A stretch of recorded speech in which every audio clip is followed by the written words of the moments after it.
In America's Last Best Hope, not your most recent book, you write that, quote, Americans seem ready to believe the worst about our leaders. And in your most recent book, The Book of Man, you discuss what you call the rise of the anti-hero, whose good deeds are viewed as the result of low, self-interested, egoistic motives. What's happened to Americans' appreciation for heroes and our capacity for hero worship, which isn't necessarily always a good thing, but without which there seems to be a terrible sterility and narrowness to our souls? Well, I think having heroes is part of knowing where you want to go, aspirations, and so we make of certain people our heroes.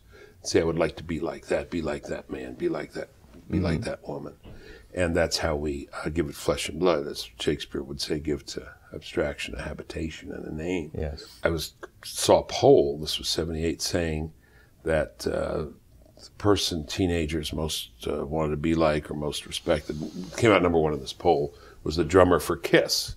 I said, well, it turns out these guys are on Fox News all the time. Yes, right, conservative heroes. Unsuspected depth. I didn't know, well, at least unsuspected correctness on some things.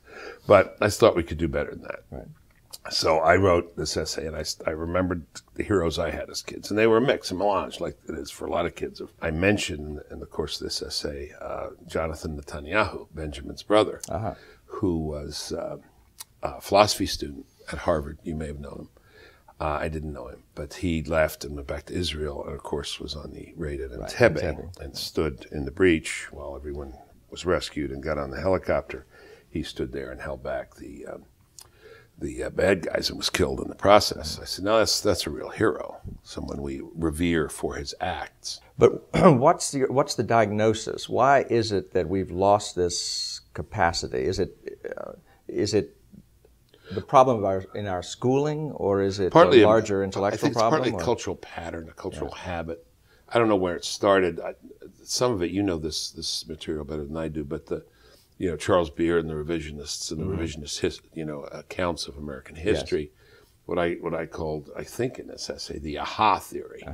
Well, you think people are good and decent and noble and true, but aha, they really have some motive. Oh, these founders were really planters, and they really just want to set up this system that would reward them, and so on. Yeah. And the basest motives are always the true motives, and the highest motives are never true.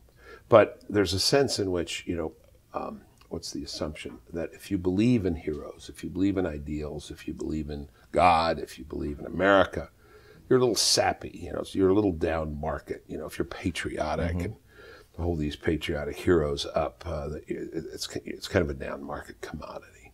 And I think that's very destructive and very bad, and also very wrong. This week, I am on the radio going to talk a lot about a man named Frank Hall. Frank Hall is this huge assistant line coach at Chardon High School in Chardon, Ohio. Yes. And when most other people were kind of trying to figure out what to do or hiding, this man walked down the hall, confronted this young killer of his classmates, and said, "What are you doing? Get out of here," and chased him out of the building.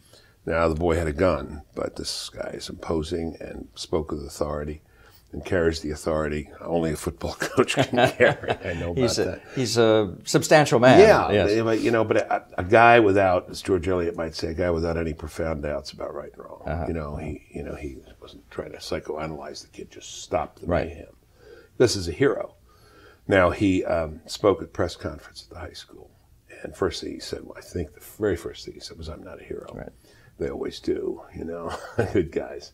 He just said, "I just did what anyone would have." Well, actually not. He did what no one else would have. Well, maybe someone else would have stepped up. Then, by the way, at the end of this, just a comment, he said, "I'd like to read something from Matthew." He read from the Bible. And I could see in the picture on TV, there were people, the high school administration were very uncomfortable with this. He was reading from the Bible. Committing an unconstitutional at a memorial service. There you go. Right. But they're there. And I think, one of the things, whether you're talking about American history or life, is to try to find the heroes who were there in the building of this country, in the maintaining of this country, and in everyday life, and they are around. Right. that presupposes that this is an honorable country, of course. And much of the debunking attitude towards heroes has to do with debunking America, doesn't it? People understand the need for value in their lives. They understand the need for intimacy. They understand the need for respect, admiration, heroism. And so more and more, I think people retreat to the private sphere for that. They say, well, I will get my kicks, I will get my ideals, I will get my satisfaction, my deep satisfactions in life from family and from church and from neighborhood, but perhaps not from politics. How many people, adults, conservative or liberal or moderate, have you heard say, I'd really like my kids to go into politics? Very few, fewer and fewer, Extremely I think. few, yeah. My wife is maybe the only one left, and I'm not sure myself, you know, because I've been in it, and I know what happens. But my wife has said, I hope both my boys go into politics. It's a very unusual statement because we have so trashed the currency. Yes. And it's not, that is not peculiar to America, I think. I mean, I think there's a general atmosphere of moral indifference and cynicism that pervades a lot of Western culture, for sure, in Europe as well as in America. I agree with that, but it's more, don't you think it's more of a violation of our sense of things than Europeans? I mean, when Tocqueville talked about the difference between us and them, there was this moral sense, this idealistic sense. For us, for us, we're giving up something which is part of us, yes, which is that idealism and that optimism. Yes, that aspiration. We believe in the Federalist Papers the belief that we can improve the condition of man, that we actually can make things better, and we have. Yes, governments by reflection and choice, That's not correct. just necessity and force. Right.